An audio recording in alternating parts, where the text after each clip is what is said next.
Bruce was Gotham. He was a friend,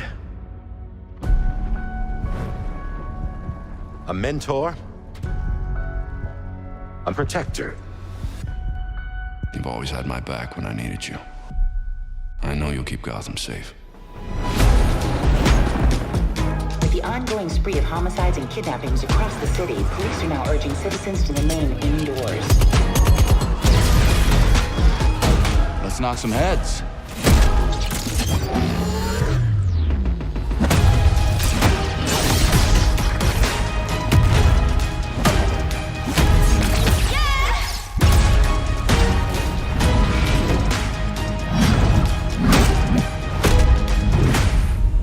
They're always watching, always listening.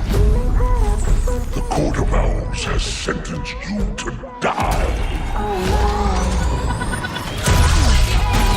Nothing can stop what's coming.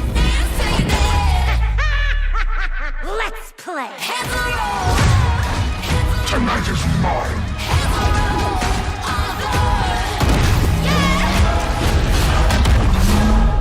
You always said people needed something to believe in. Let's finish what Bruce started.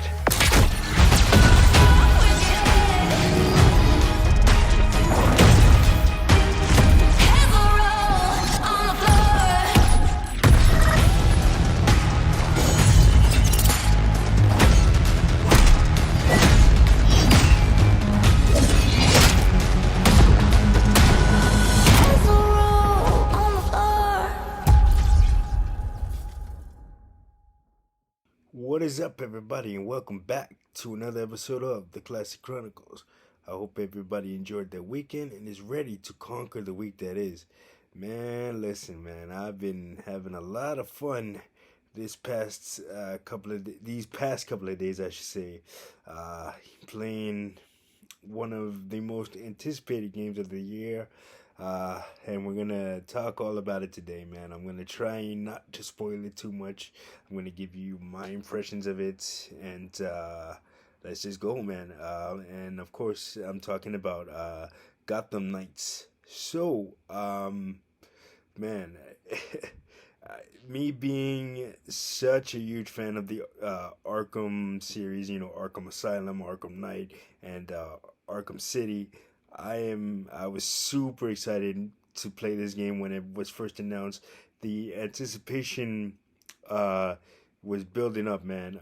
You know, they pushed it up, as actually it was supposed to come out on the 28th of October, so which was this past Friday, but it ended up coming out the Friday before. And probably the reason being for that is Call of Duty Modern Warfare 2 dropped this past week, this past Friday. So I don't think that WB Games wanted to be in competition with Call of Duty, so they pushed the release date up a week to you know, let them kind of have their own shine and not be outdone by Call of Duty. So that's pretty much probably why they did that. But as for the game itself, man, I'm not done yet. I'm kind of in the middle of the games, but I'm gonna give you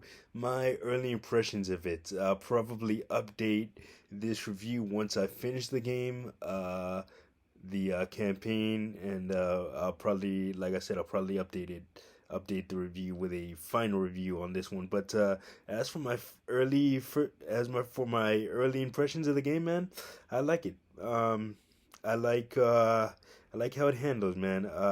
You know, if you are a fan of the Batman Arkham series, like I am, like I said, this game is gonna feel very familiar in terms of combat.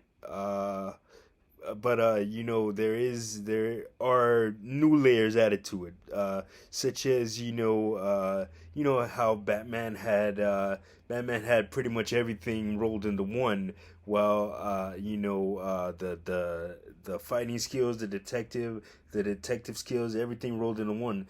But in this particular game, Gotham Knights, it's a little bit of a different feel because you essentially you're not playing as Batman. At the In the beginning of this game, you find out that Bruce Wayne is dead. I'm not going to spoil that scene for you. You can, when you play the game, you can pretty much see how that plays out. But Bruce is gone. So now the four characters that you play in this game, Batgirl, Red Hood, Robin, and Nightwing, they must protect Gotham City from their usual threats. Mr. Freeze, Penguin, Harley Quinn, and this is all playing out into the bigger picture, which is the biggest threat that's been seen. That has rarely been seen in video games. I know they're very, very prevalent in the comics, but in the video games and other forms of media, there have been mentions of them, but they have not been seen. But in this game, they take front and they are front and center, and that I'm talking about. Of course, I'm talking about the Court of Owls. So, for those of you who don't know, the Court of Owls is pretty much a large group of very hidden overseers of Gotham. They'll do anything to protect their city, protect Gotham City by any means necessary, even if that means doing the wrong thing, doing something evil. So that's what they are in this game. So you're gonna have to deal a lot with the Court of Owls. You deal a lot with the Court of Owls from what I've seen so far, and you, like I said, you also deal with Mr. Freeze, Harley Quinn, and all of those guys. And so, as for the characters themselves, each character has their own unique ability. Like, okay, for example, Batgirl is kind of the detective hacker type, and she has all the gadgets and weapons and stuff like that, and she's very stealthy. She's able to move around and hack things and all that.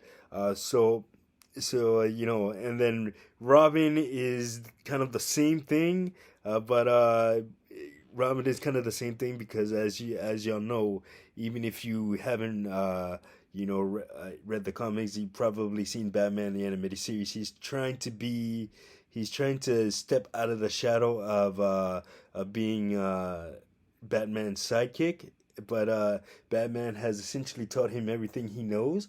So he's kind of the stealthy hacker type too. So he and Batgirl are similar in that regard, and then of course you have Nightwing, man. He's just stealthy. He wants to kind of sneak around things and not kind of be seen and everything like that. So if you're using Nightwing, get ready to do a lot of stealthy stuff. And as for Red Hood, man, he's the expert marksman. So when you use his shooting ability, he's very well ranged in close combat. So when you're doing certain missions in the game, you might want to use him. And so you kind of switch back and forth seamlessly between the characters. So, for example, for every mission that you do in the main story, you can kind of choose your characters, which character you want to use, and what loadout you want to use. It's like one of the main differences from the Arkham series in this is that this one is more Gotham Knights is more of an RPG. It has more of an RPG element to it rather than Batman or the Arkham series where it's like straight puzzle solving and then just beating up the bad guys. So with Arkham Knights, you have to kind of Gotham Knights, you have to kind of use strategy as to how you want to approach a certain mission. And one thing I like about it is when you level when all your characters level up at the same time. So, for example, what do you call it? For example, if you have a level 15 Robin, you're also going to have all your other three characters are going to be level 15 also. So it's not like you have to level up each character, and then, when you go on a certain mission, you're not just stuck using one character because they're at a higher level than all your other characters. They all level up at the same time. And as you level up, you unlock different abilities and different skins and all of that. So that's one thing I do like about it. And also you do have, so what do you call it? So your main access point is called the Belfry. So you start every mission in the Belfry. So there's there's a clue board that that you can, as you piece together the main story, you unlock clues that help you piece together everything, and then you do side quests, and that kind of helps you too. And also you have Renee Montoya, who's taken over the Gotham police force since Commissioner Gordon is also no longer alive. So and the Gotham PD, the GCPD, has become kind of corrupt. So she might ask you to handle some corrupt cops that are helping out the villains of the game, and if you do those, you get an extra little boost on your characters. And of course you have your vehicles. Everybody, you have your vehicles. Red Hood has a motorcycle, and Robin, also has, they all have the bat cycle and all that. But aside from getting around the city that way, each character has a unique way to get around. Red Hood has a mystical leap, where he takes these big leaps around the city, and it helps him get to where he needs to go faster. Robin has I believe you can use this for all the heroes. I think there's this little like bat cycle, like bat wing thing that each hero could use, and that helps them get around. And with Batgirl, you can fly around the city like you can do, like you were able to do with Batman in the Arkham series. So it's all great, man. I'm enjoying it. I love playing it so far.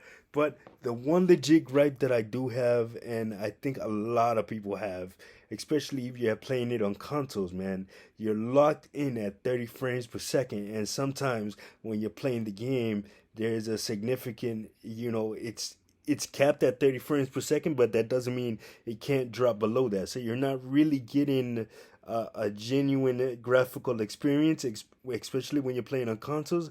Hopefully, there's a patch that fixes that soon, and we get the full, at least you up it to 60 frames per second, man, because that's the way it's meant to be played. I hear some of my friends that have it on the PC are playing it at full 4K, 60 frames per second. So I hope us that are playing it on consoles get that experience as well, man. But other than that, man, I love the game so far. And like I said, when I finish it, I will give you guys a full review. Yeah, man. So definitely get ready, man. If you haven't been able to play it yet, you still got time. It just came out. It's brand new. So definitely go out and check it out, man. Gotham Knights. Yeah, man. It is in stores now. And that is gonna do it for this episode of the Classic Chronicles. Like, subscribe, and share. And don't forget to hit that notification button so you don't miss a video. And I will see you guys in the next one. Peace.